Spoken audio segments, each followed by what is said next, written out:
সূরা আসরের তাফসীর করতে গিয়ে এক মুফাসসির তিনি সময়টাকে অল আসর, এই যুগটাকে, সময়টাকে তিনি বরফের সাথে তুলনা করেছেন। কিসের সাথে? বরফের সাথে। বাজারে এক বরফ বিক্রেতা, উনি বরফ বিক্রি করতেছে আর বলতেছে, কে আছো, আমার বরফ টুকু ক্রয় করো আর আমাকে উদ্ধার করো। কারণ বাতাসের সাথে সাথে বরফ ক্ষয় হয়ে যাচ্ছে, বরফ গলে যাচ্ছে।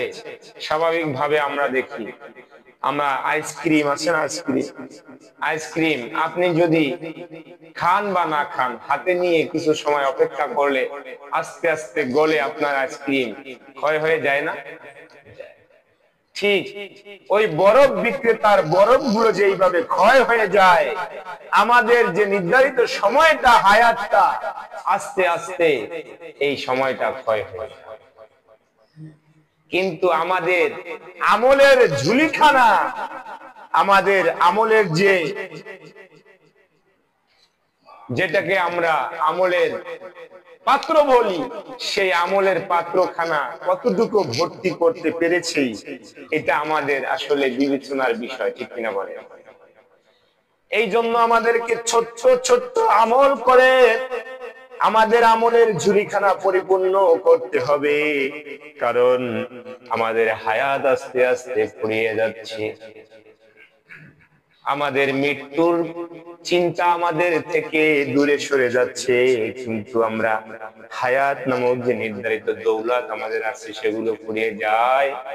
কিন্তু আমরা চিন্তা করি না যে আমাদের আমল নামক সম্পদ কতটুকু অর্জন হয়েছে। এই জন্য ছোট্ট ছোট্ট আমল দিয়ে আপনার আমার আমলের ঝুলিখানা পরিপূর্ণ করতে হবে।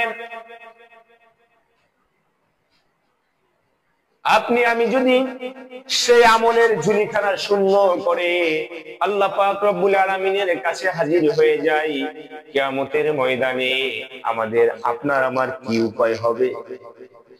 এই জন্য বেশি বেশি আমাদেরকে ছোট ছোট আমল করে আমলের পাল্লা ভারী করতে হবে। আজকে আপনাদের কাছে আমি একটা ছোট্ট আমলের কথা শেয়ার করব, যে আমলটা যদি আপনি আমি করতে পারি, তাহলে আমরা মুস্তাজাবুদ দাওয়াতে পরিণত হতে পারবো। সুবহানাল্লাহ।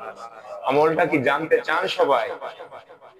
আপনার প্রকৃতপক্ষে বন্ধু হচ্ছে সেই ব্যক্তি যে আপনাকে ভালো কাজের দিকে উদ্বুদ্ধ করে, ভালো আমলের দিকে উদ্বুদ্ধ করে।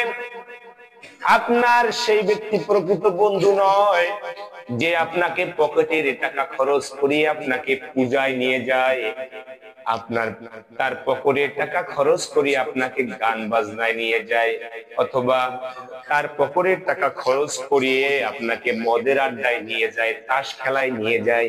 সে আপনার প্রকৃতপক্ষে বন্ধু নয়।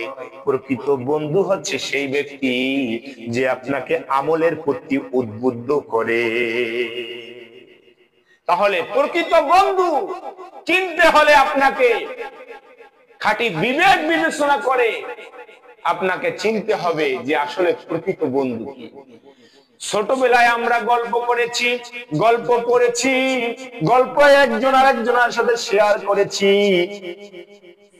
ভাল্লুকের গল্প অনেকেরই সেই গল্পটা জানা আছে।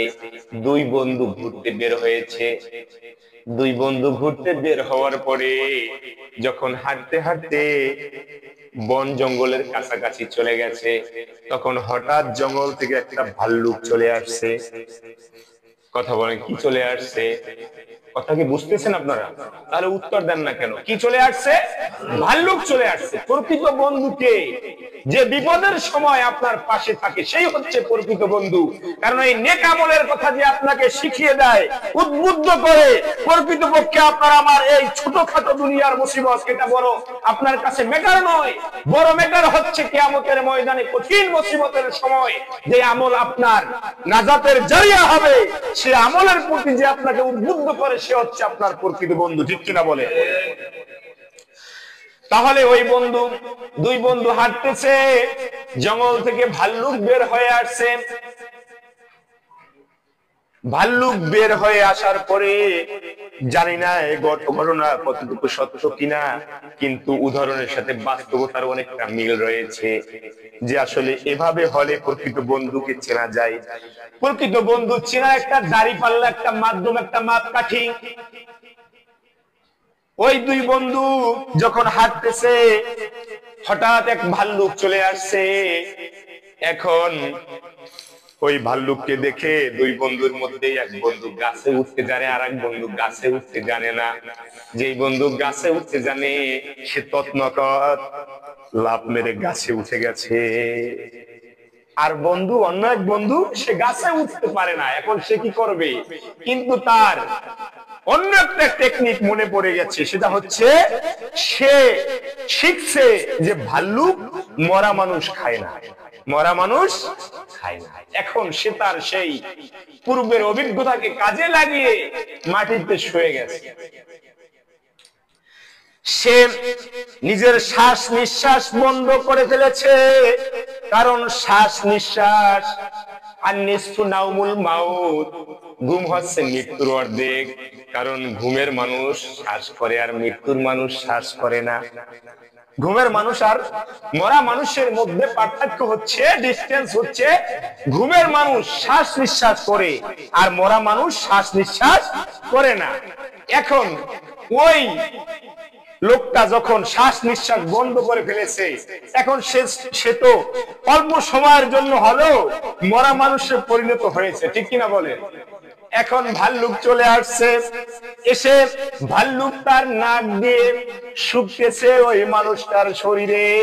শ্বাস নিঃশ্বাস যখন বন্ধ করে ফেলেছে, ভাল্লুক মনে করেছে মরা মানুষ, সে সেটা ভেবে ওখান থেকে চলে গেছে। এরপরে ওই কিছুক্ষণ পরে ওই গাছে ওঠা বন্ধু আস্তে করে নিচে নেমে আসছে। নেমে আসার পরে ওই বন্ধু মনে করেছে ভাল্লুক তার কানে কানে যেন কি বলে গেছে। তখন এসে জিজ্ঞেস করছে, বন্ধু, ওই ভাল্লুকটা তোমার কানে কানে এসে কি বলে গেছে?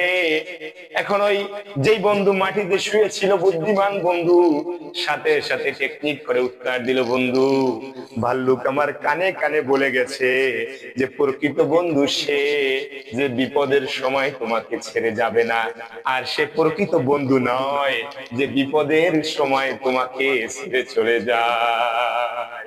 তাহলে তুমি আমার প্রকৃত বন্ধু নয়, কারণ আমার বিপদের সময় তুমি নিজেকে বাঁচানোর জন্য গাছে উঠেছো, আর আমি গাছে উঠতে পারি না, আমাকে রেখে চলে গেছো, সুতরাং তুমি আমার প্রকৃত বন্ধু। তাহলে প্রকৃত আপনার আমার বন্ধু হচ্ছে যিনি আপনাকে আমাকে ওই কঠিন মুসিবতের সময় যেই জিনিসটা কাজে লাগবে সেই জিনিসটার প্রতি উদ্বুদ্ধ করে নেকামলের কথা বলে, ঠিক না? তাহলে আজকে থেকে আপনি আমি তাকেই প্রকৃত বন্ধু ভাববো, তাকেই বাড়িতে বাসায় দাওয়াত দিয়ে খাওয়াবো, তাকেই সহযোগিতার হাত বাড়িয়ে দিব, যেই বন্ধু আপনাকে ভালো কাজের প্রতি উদ্বুদ্ধ করে, ঠিক কিনা বলে? সেই আপনার আমার প্রকৃত বন্ধু। তাহলে আজকে একটা আমলের কথা আপনাদেরকে শেয়ার করতে চাই। যুবক ভাইদেরকে বলি, একটু মনোযোগ সহকারে শুনতে হবে। আপনারা কি ওখানে কথা বলতেছেন? কথা বললে কিন্তু আসল ঘটনা এড়িয়ে যাবেন। এই আলোচনার শুধু আপনার আমার কানের সুখ হবে, কিন্তু প্রকৃতপক্ষে আমলের কিছু হবে না।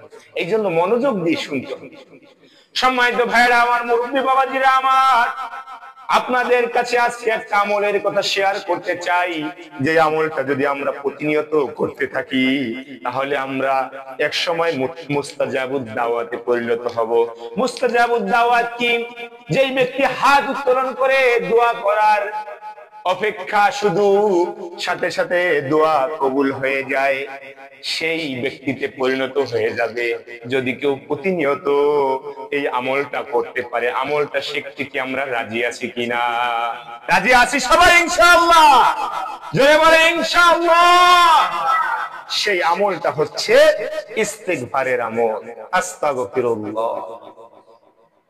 আস্তাগফিরুল্লাহ, এই আমলটা যদি আপনারা আমরা করতে পারি তাহলে হয়তো আল্লাহ কবুল করলে আমরা মুস্তাজাবুদ দাওয়াতে পরিণত হতে পারি। আমরা যদি দোয়া করি মুস্তাজাবুদ দাওয়াত হয়ে সাথে সাথে দোয়া কবুল হয়ে যাবে। জোরে বলেন সুবহানাল্লাহ। এর প্রমাণ কি? আজকাল আমরা ইউটিউবে সার্চ দিলে অনেক ওয়াজ পাই, অনেক বক্তব্য পাই, অনেক লেকচার পাই। আমরা অনেকেই কিন্তু লেকচার শুনে শুনে অটোমেটিকলি আমরা যেমন তেমন বক্তা হয়ে গেছি, ঠিক কিনা বলেন? এখানেও এমন খুবই কম আছে যারা ইউটিউবে ওয়াজ শোনে না। হুজুর আপনার এই ওয়াজ তো পুরানো, এগুলো আমরা ইউটিউবে শুনছি আলহামদুলিল্লাহ। ইউটিউবে শুনলে হবে না, প্র্যাকটিক্যালি যে কোনো জিনিস জানার জন্য বোঝার জন্য ওস্তাদ দরকার আছে কি নাই? ওস্তাদ দরকার আছে। শুধু বই পড়ে পড়ে যদি ডাক্তার হওয়া যেত তাহলে এলাকায় ডাক্তারের অভাব হইত না। একটা লোক বই পড়ে ডাক্তার হয়েছে, চিকিৎসা দিচ্ছে, সে বই পড়ে শিখতে পেরেছে, জানতে পেরেছে যে দাঁতে ব্যথার জন্য লোহার শিক পুরে দাগ দিতে হবে। এটুকু পরে সে বইটাকে বন্ধ করে রেখেছে। তার কাছে রোগী এসেছে দাঁতে ব্যথার, সে সাথে সাথে লোহার শিক পুরে দাগ দেওয়া শুরু করিয়া দিয়েছে। পাশে যারা ছিল দৌড়ে আসছে, এ ভাই কি হয়েছে তোমার? রোগী তো চিৎকার করতেছে, বলে এই তো দাঁতে ব্যথার জন্য ট্রিটমেন্ট করতেছি।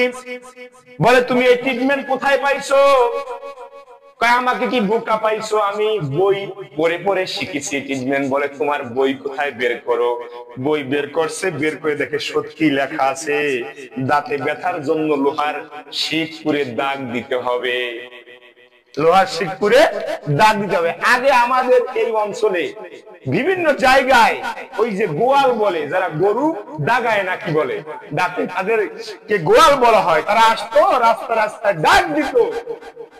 আর যাদের গরুর দাঁতে ব্যথা সমস্যা, জিহ্বায়, এগুলো তারা লোহার শিক আগুনে পোড়া দিয়ে তারপরে কেমন করে জানি চিকিৎসা করত। সেম চিকিৎসা শুরু করিয়ে দিচ্ছে। এখন বলতেছে যে আসলে সত্যি বইটি তো লেখা আছে দাঁতে ব্যথার জন্য লোহার শিক করে দাগ দিতে হবে। পৃষ্ঠাটা উল্টাইয়া অপর পৃষ্ঠায় দেখতেছে যে লোহার শিক করে দাগ দিতে হবে দাঁতে ব্যথার জন্য। কিন্তু রোগী যদি গরু হয়, রোগী যদি কি হয়? রোগী যদি গরু হয়। এখন ওই যে বই পড়ে পড়ে ডাক্তার হওয়া সেই ব্যক্তি সে বোকা হয়ে গেছে, লজ্জা পেয়ে গেছে যে আসলেই তো, যে আসলে আপনার ওস্তাদ দরকার আছে, ঠিক না? শুধু বই পড়লেই হবে না, ওস্তাদ দরকার আছে। সম্মানিত হাজির, যে কথা বলতেছিলাম আমি আমার মূল আলোচনায় চলে আসি যে আসলে আপনাদেরকে বাস্তবতা দেখাতে হবে যে আসলে দলিল কি। আস্তাগফিরুল্লাহ, এটা পাঠ করলে মুস্তাজাবুদ দাওয়াত পাওয়া যায়। আমরা শুনতে রাজি আছি ইনশাআল্লাহ। ইমাম আহমদ ইবনে হাম্বল তিনি বড় একজন মুহাদ্দিস ছিলেন। তার জমানায় সবচেয়ে বড় মুহাদ্দিস ছিলেন। তিনি হাদিস সংগ্রহের জন্য এলাকায় এলাকায় ঘুরতেছেন। হাদিস সংগ্রহ করার জন্য তিনি ঘুরতে ঘুরতে সন্ধ্যা হয়ে গেছে। একটা মসজিদে আশ্রয় নিবেন। কোথায় আশ্রয় নিবেন? একটা মসজিদে আশ্রয় নিবেন। এখন মসজিদে যাওয়ার পরে কর্তৃপক্ষ বলতেছে যে মসজিদে থাকা যাইবে না, মসজিদে থাকা যাইবে না। কারণ আমরা অনেক সময় মনে করি যে মসজিদে থাইকে আবার রাত্রে কোন অঘটন ঘটায়। বিভিন্ন সময় মসজিদের মাইক, ব্যাটারি, বিভিন্ন জিনিস, ফ্যান ট্যান এগুলো হারাইয়া যায় হঠাৎ করিয়া। তাহলে আবার কে মসজিদে থাকবে, আবার কে কোন ঘটনা ঘটিবে। এই জন্য কর্তৃপক্ষ বলছে যে না, আপনাকে মসজিদে থাকতে দেওয়া যাইবে না। তারা তো চিনতে পারে নাই। ইমাম আহমদ ইবনে হাম্বল তিনি মসজিদে বেচারা থাকতে না পেরে শীতের রাত্র হাঁটতে হাঁটতে রাস্তায় রাস্তায় হাঁটতে হাঁটতে কিছু দূর গেলেন। গিয়ে দেখতেছে একটা যুবক রুটি বানাইতেছে। রুটি রাস্তার পাশে রুটি বানাইয়া বিক্রি করতেছে। রুটির খামিরা যখন বানায় তখন বলে আস্তাগফিরুল্লাহ। তখন বলে কি? ও যুবক, মুস্তাজাবুদ দাওয়া হওয়ার জন্য আপনাকে টাইটেল পাস করতে হবে না, আপনাকে উচ্চ শিক্ষিত হতে হবে না, কারণ এর প্রমাণ রয়েছে। ইয়ারউদ্দিন খলিফা রাহমাতুল্লাহ আলাইহি মানুষের বাড়িতে বাড়িতে কাজ করত, কিন্তু কত বড় দরজার একজন আল্লাহর ওলি ছিলেন। তার জীবনের ভিতরে শুনেছি, একজনে বর্ণনা করেছেন যে তিনি যেই বাড়িতে কাজ করতো রাতের বেলা খাবার কিছু নাই, ওই মালিক বলছিল নারিকেল পাড়িয়ে আনার জন্য। তিনি নারিকেল পাড়িয়ে আনতে ভুলে গেছে, সন্ধ্যা হয়ে গেছে। এরপরে বলতেছে তোমাকে তো বলছিলাম নারিকেল পাড়িয়ে আনার জন্য। তখন ধমক দিয়া বলছে তুমি কেন কাজটা করো নাই। সে ওই রাতের বেলা বের হয়েছে নারিকেল পাড়ার জন্য। নারিকেল গাছের কিনারায় যখন গেছে, নারিকেল গাছটা মাথা উপর থেকে নুয়ে ইয়ারউদ্দিন খলিফা রাহমাতুল্লাহ আলাইহির কাছে চলে আসছে। অল্প সময়ের মধ্যে যখন নারিকেল পেয়ে নিয়ে আসছে, ওই ঘরের মালিকের স্ত্রী তাকাইয়া রয়েছে, কারণ তার কৃষ্টি কালচারে সে বুঝতে পেরেছে দিনের বেলা কাজ করে রাতের বেলা ঘুমায় না। গভীর রজনীতে উঠে আল্লাহর কুদরতি কদম সিজদায় পড়ে যায় আর দুহাত তুলে আল্লাহর কাছে রোনাজারি করে চোখের পানি ফেলে। তখন ওই ব্যক্তির স্ত্রী যখন দেখতে পেল এই ঘটনা, পরে স্বামীর কাছে এই ঘটনা বলছে তুমি কাকে বলছো নারিকেল পাড়িয়ে আনার জন্য, এই তো এইরকম ঘটনা ঘটে গেছে, আশ্চর্য ঘটনা। তখন ওই বাড়ির মালিক ইয়ারউদ্দিন খলিফা রাহমাতুল্লাহর কাছে শেষ পর্যন্ত ক্ষমা চেয়েছে। মনে আছে ওই যুবক কি করতেছে, রুটি বিক্রি করে। যখন রুটির খামিরা বানায়, কি বলে রুটির খামিরা বানায়, তখন বলে আস্তাগফিরুল্লাহ। খামিরা বানাইয়া যখন ওই যেটা দিয়ে রুটি বেলে ওটাকে কি বলে, বেলন বলে আমাদের আঞ্চলিক ভাষায়। ওইটা দিয়ে যখন রুটির উপরে এভাবে বেলা শুরু করে তখন বলে আস্তাগফিরুল্লাহ। যখন রুটিটা বানাইয়া যখন ওই উনানের মধ্যে চুলার মধ্যে দেয় তখন বলে আস্তাগফিরুল্লাহ। রুটিটা যখন পরিপূর্ণ হয়ে যায় তখন উঠাইয়া বলে আস্তাগফিরুল্লাহ। যখন ক্রেতার হাতের মধ্যে উঠাইয়া দেয় তখন বলে আস্তাগফিরুল্লাহ। ক্রেতার হাত থেকে যখন টাকা নেয় তখন বলে আস্তাগফিরুল্লাহ। টাকা যখন নিজের টাকা রাখার পাত্রের মধ্যে রাখে তখন বলে আস্তাগফিরুল্লাহ। ইমাম আহমদ ইবনে হাম্বল দাঁড়ায়া দাঁড়ায়া ওই যুবকের এই ঘটনা দেখতেছে আর নিজের ভিতরে চিন্তা গবেষণা করতেছে যে যুবক যেই কাজটা করে সেই কাজটা করার পরেই বলে আস্তাগফিরুল্লাহ। ঘটনা কি? আস্তাগফিরুল্লাহ বলতেছে, ঘটনা কি? তখন যুবককে জিজ্ঞাসা করে, হে যুবক, আমি তোমার এই আস্তাগফিরুল্লাহ বলার কারণ বুঝতে পারলাম না, ঘটনাটা কি? তুমি আমাকে খুলে বলো। বলে মুরব্বী, আস্তাগফিরুল্লাহ আমি যে বলতেছি, এই আস্তাগফিরুল্লাহ বলার কারণে, আমলটা করার কারণে আল্লাহ পাক রব্বুল আলামিন আমাকে মুস্তাজাবুদ দাওয়া বানিয়ে দিয়েছে। সুবহানাল্লাহ। আমি জীবনের যত হাত তুলে দোয়া করেছি আল্লাহ সমস্ত দোয়া কবুল করে নিয়েছে। সুবহানাল্লাহ, জোরে বলেন সুবহানাল্লাহ। এই আমলটা করতে কি কষ্ট আছে? ছোট্ট একটা আমল। বলে আমার জীবনে সমস্ত দোয়া কবুল হয়েছে একটা দোয়া ব্যতীত। হযরতে ইমাম হাম্বল তিনি আরো আশ্চর্য হয়ে গেলেন। ইমাম আহমদ ইবনে হাম্বল আরো আশ্চর্য হয়ে যে আসলে কি একটা দোয়া কবুল হয় নাই, তুমি আমাকে বলো। বলে আমার একটা দোয়া রয়েছে, আমি দোয়া করেছিলাম আল্লাহর কাছে, আল্লাহ এই জামানার সবচেয়ে বড় মুহাদ্দিস ইমাম আহমদ ইবনে হাম্বলের সাথে দেখা না করাইয়া আমার মৃত্যু দিও না। হযরত ইমাম আহমদ ইবনে হাম্বল আশ্চর্য হয়ে গেলেন, চোখের পানি ছেড়ে দিয়ে বললেন, যুবক আর তোমাকে ইমাম আহমদ ইবনে হাম্বলকে খুঁজতে হবে না, ইমাম আহমদ ইবনে হাম্বল তোমার কাছে চলে এসেছে। সুবহানাল্লাহ। বলে আমি মনে মনে নিয়াত করেছিলাম তাকে পেলে আমি তার হাতে মুসাফা করব, তার কপালের মধ্যে আমি চুমা লাগাইয়া দিব। সাথে সাথে জড়াইয়া ধরলেন, মুসাফা করলেন এবং কপালের মধ্যে চুমা লাগাইয়া দিলেন। সুবহানাল্লাহ। এই হচ্ছে আস্তাগফিরুল্লাহ, ছোট্ট একটা আমল।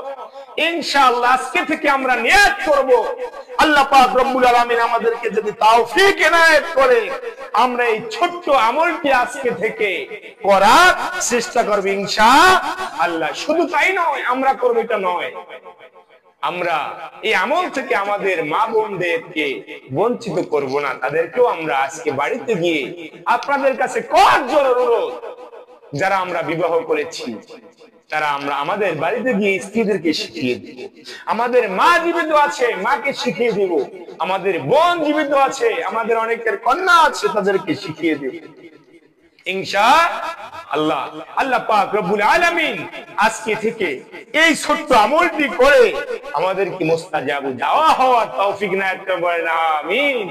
ওয়া আখির দাওয়ানা আলহামদুলিল্লাহি রাব্বিল আলামিন। আসসালামু আলাইকুম ওয়া রাহমাতুল্লাহি ওয়া বারাকাতুহু।